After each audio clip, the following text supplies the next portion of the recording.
Even know, like, bro, Diddy is crazy. I just finished part 2 and I have to get into this discussion because he killed Biggie and he killed Tupac. I genuinely believe that. It's my personal opinion. He killed them both.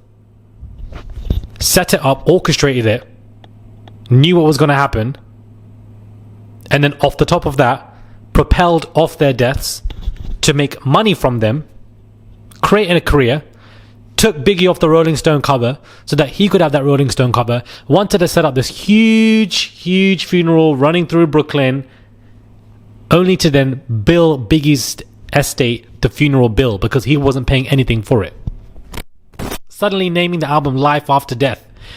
But what was so manipulative to me is that this man in every publication was stating that I am Diddy's best friend, I'm Diddy's close friend. They weren't that close. The way he lied, no intro, we're going to get into this.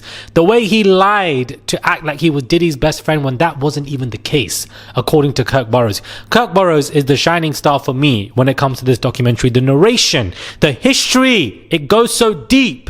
And the way that this man articulates himself and delivers this story, to me, I am so entrenched into the TV screen watching part 2. We needed this part. It's so essential to the documentary because it gives us the history, the foundations of the conversation of East Coast, West Coast, the gang wars that were going on, Suge Knight, Diddy, moments of Snoop as well, but mainly Suge Knight, Diddy and Tupac and what was going on, about them all with Biggie as well. All Biggie wanted to do was get on that flight from LA in the morning to London. That's all he wanted to do. Because as Kirk Burroughs said, they were preparing for the London junkets for so long. But Diddy had other plans. He wanted to party on purpose in LA because he wanted to feel like, I've taken your main guy Tupac, now watch me party over here as well. And then in that same moment, when they were in the car, Biggie got taken out. Keefe D and those audio tapes, which we've never heard before, absolutely exposed Diddy in such ridiculous ways. This man knew what was going on when it came to Tupac. And when Tupac wanted to have that fight with Zip's nephew, this was the perfect opportunity from what Zip was stating and what they were all saying. This was the perfect opportunity. Now that Tupac has done this and jumped into the trap, we can now run and do what we need to do. Of course, Diddy himself didn't have the gun, but Diddy himself was, of course, running the shots, running the orders. And this is why, even to this day, whilst this man is in prison, so many people are petrified of him. Petrified of this man and the goons that he has running around doing stuff for him. It makes me so angry watching this about how he used Biggie and propelled off his career and created so much money out of his name and got on the covers of stuff and doing award shows with Sting and making this big music. This man is not musically talented. He's not a genius. He cannot rap. He cannot produce beats. All he knows is to steal and to kill in order to get above them. He's never been authentic to the game. He's been a dirty, stinking rat. Do you understand? A dirty, stinking rat. I think that the storytelling in part 2 is even better than part 1 to me because it really gives you that insight of where did he came from, but also who was he beefing with, who was meant to be on his side. And when Tupac, of course, went to prison for his own issues, the bad boy people ended up being enemies within each other. Insane. All this man knows is violence. All this man knows is violence. He's a fake paper gangster and he wants to kill people in order to get above them and use them. And these are people who are meant to be Diddy's friends. It's so crazy to me, especially because Keefe D's trial is happening next year. And so this documentary is perfect timing because it's after the criminal trial of Diddy. The charges and the verdict were given. Then you have this documentary coming out, and then you have Keefe D's trial happening next year, and you also have Diddy's appeal trial happening next year as well. It's just insane. Keefe D, of course, saying that proffer was something that happened under duress, and now he is denouncing it. Like, I had notes and everything about this, but I'm just so taken aback by how this man was able to basically get Tupac and Biggie killed, according to his goons and his people, and then was able to completely get away with it. Can somebody explain to me as to how this man was even allowed to do that? Please, can somebody explain to me how this man has gotten away with so much? And then when he sits there and he does these interviews, he's so manipulative. And I think manipulation is the key word for this video, the theme of this video. This is what this episode, the P. Diddy The Reckoning Part 2 showed to me that this man is so deeply manipulative that he goes far beyond him just harming and abusing men and women, in a physical manner. It's also in a manner where he will get you eradicated. He does not care for you, deleted, and then he will take from you. He will bill funerals to your state, and then he will use you to propel his own career. Talking about all these people queuing up for me. My name was in lights. I got the record. I got the hit, the biggest record. This is all this man cared about. And there were really good confessionals from Mark Curry, from Eric, but Kirk Burroughs, to me, the way this man is speaking about everything, this man is not lying. He's speaking with conviction on how he's stating this. I'm just so taken aback by the part 2. I'm just shocked. I'm glad that this is happening. I'm glad that this is not just about Cassie, but we have to get into the conversation of what he did to Biggie and Tupac and how these cases hopefully one day will be reopened, because they need to be. The LAPD officers talking about how Diddy was a difficult person to work with. Why would Diddy be a very difficult person to work with if his best friend was just shot? The person that he cares for, loyal to, the person making him all the money. Why would he be a difficult person to be interviewed? I don't understand. Combine that with Keefe D's profit tapes, which we heard for the first time. I'm genuinely shocked. I'm just genuinely shocked by this.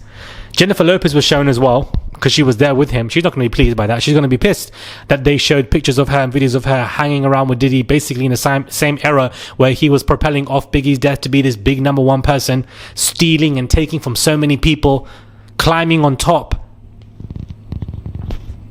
asking Kirk Burroughs to change certain deals for you, and then when he didn't do it, you decided to fire him?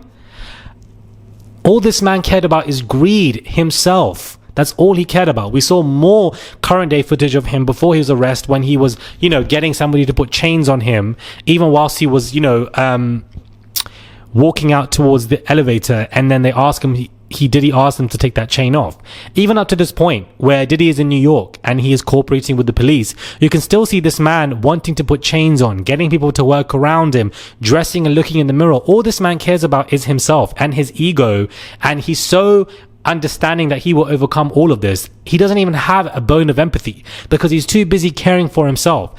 That mindset is something that Diddy has had since he was young. He never cared about the empathy of Biggie, Tupac, the families, the mother, etc. All he cared about was how he could use their deaths to get to the number one place.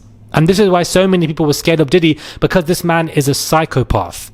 He does not have a empathy bone. He doesn't care for you at all. He will just use you to get on top of you. A lot of this information was information that we already knew.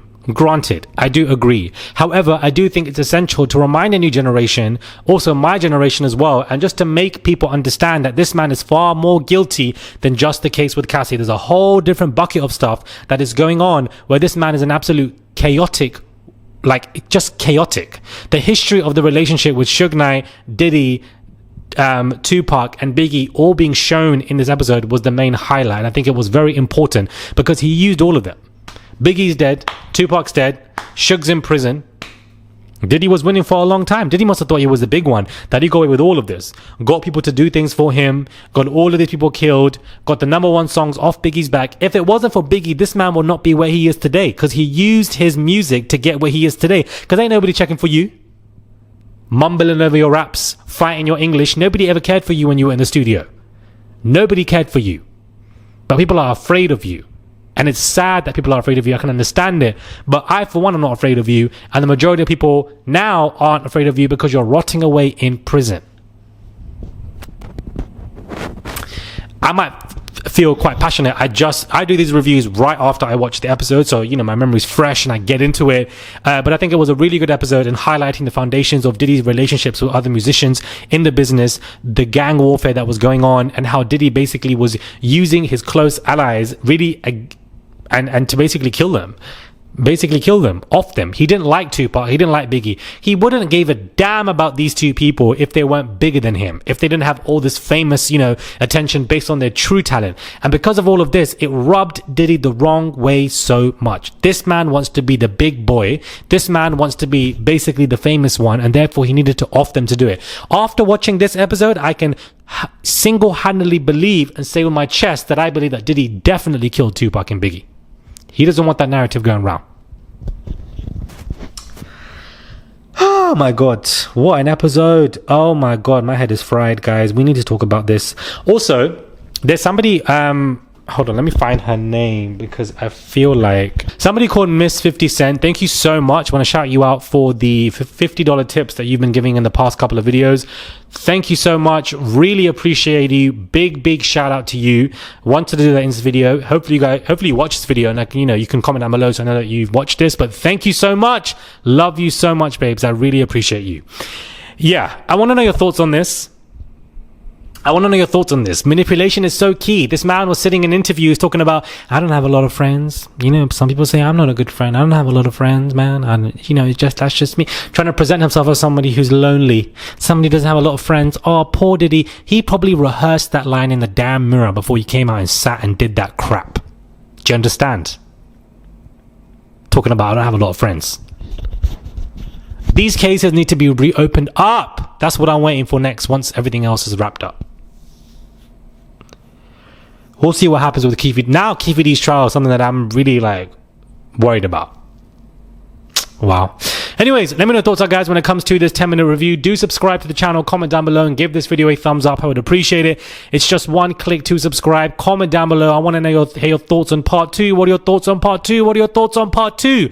Part 3 is coming out tomorrow, and then part 4 is coming out the day after. When it comes to my review of this, I'm genuinely enjoying these documentaries. 50, you've done a great job. I'm so happy that I waited for this documentary and I wasn't watching several others. I'm so happy. My mind isn't convoluted. I'm focused. Subscribe, and I'll catch you guys soon.